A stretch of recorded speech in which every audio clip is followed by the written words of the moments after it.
আমার রাক্ষসী রে, তাই বলি সেন্টের গন্ধ কোত্থেকে ছাড়ছ? কাকু না? নমস্কার।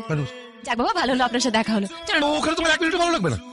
আপনি একদম আমার বাবার মতন, সব কথা না বললে হয় নাকি? চলুন, তো আমার লেট হয়ে যাচ্ছে। চলুন। কোন থেকে আদির সাথে প্রেম করেছি না, বাবা আমাকে আর গাড়ি দিচ্ছে না। তা এত রিস্ক নিয়ে আসার দরকার নেই।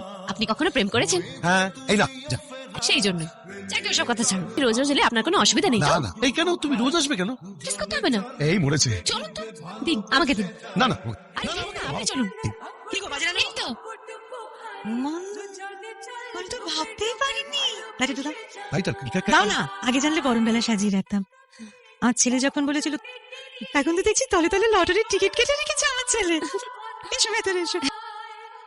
না, দেখছি বাবা ঠিকই বলেছিল, একটু অসুবিধা আছে, হ্যাঁ ঠিকই বলছো। কিন্তু আমি ম্যানেজ পারেন না কাকু। হ্যাঁ হ্যাঁ, বাহ, কি সুন্দর জায়গা, আমি খেলা দেখবো। ও তাই। ওরে আমার রাক্ষসী রে, তাই বলি সেন্টের গন্ধ কোত্থেকে ছাড়ছ?